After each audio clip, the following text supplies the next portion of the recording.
अयोध्या पहुंचे पूर्व उप मुख्यमंत्री एवं राज्यसभा सांसद डॉ दिनेश शर्मा ने पाकिस्तान को दिया करारा जवाब।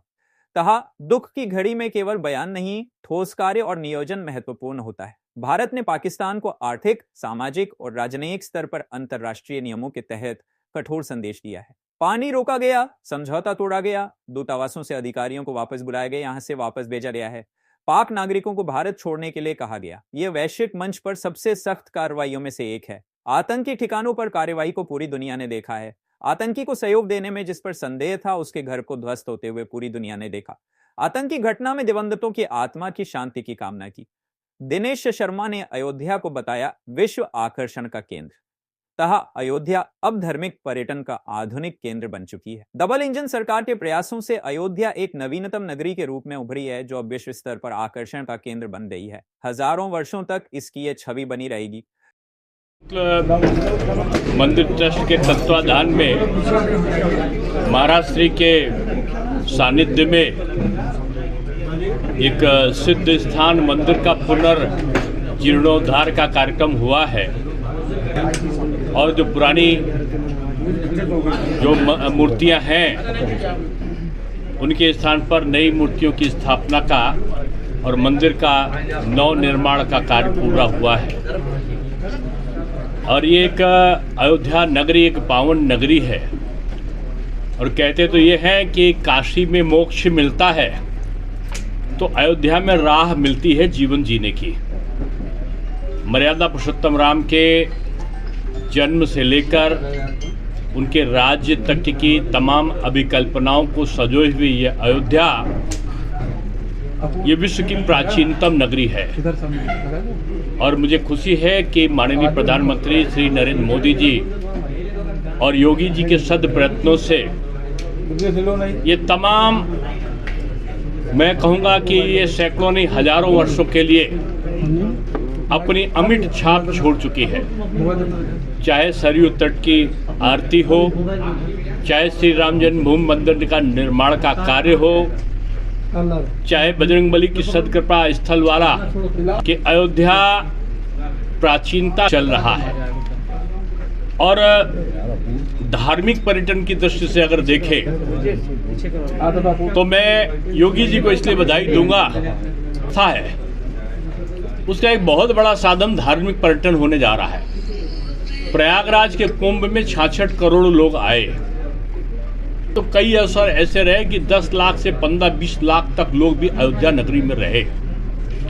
चाहे वो रामनवमी का पर्व हो या कोई और विशेष पर्व हो, आज अयोध्या नगरी देशी विदेशी पर्यटकों का आकर्षण का केंद्र पहले से अधिक बढ़ा है।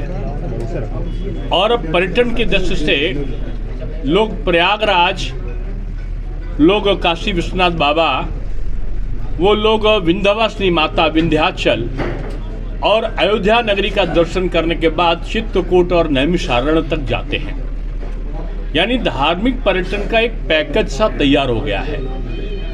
इसलिए मैं आदरणीय योगी जी को भी साधुवाद दूंगा कि आज यहाँ पर वाल्मीकि हवाई अड्डा है तो पूजा पाठ से लेकर कर्मकांड तक के प्रयोजन यहाँ पर हुए हैं। तो आज ये मंदिर की एक स्थापना उसी की एक कड़ी का अंग है कि हमने प्राचीनतम को नहीं खोया है, लेकिन आधुनिकता के साथ आज ये आकर्षण का केंद्र पूरी अयोध्या बन चुका है।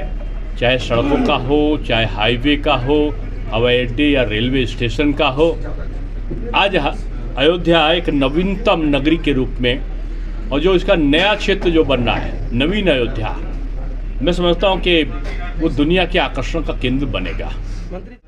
और दुख के क्षण में बयान नहीं, कार्य नियोजन देखा जाता है। आदरणीय प्रधानमंत्री जी के द्वारा जो प्रयत्न किए गए हैं, मैं समझता हूं पूरे देश को उस पर विश्वास है। पाकिस्तान को सबक, चाहे वो आर्थिक रूप में, सामाजिक रूप में, राजनयिक रूप में, विदेशी नियमों के अंतर्गत, अब पहले वाला तो समय नहीं है कि एकदम से ही तीर धनुष चल गए और महाभारत का युद्ध हो जाए। निश्चित रूप में जो सामरिक नियोजन है वो भारत का बेहतर है कि उनका पानी रोका है।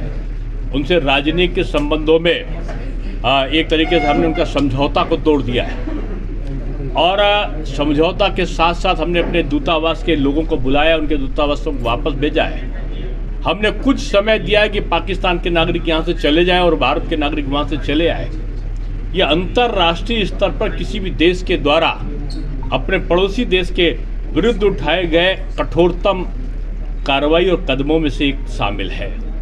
तो मैं यही कहूँगा कि सदात्मा हैं जिनकी मृत्यु हुई, उनकी आत्मा को ईश्वर सद्गति दें। प्रभु राम से यही कहूँगा कि अपने चरणों में स्थान दें और उनके परिवार वालों को शक्ति दें।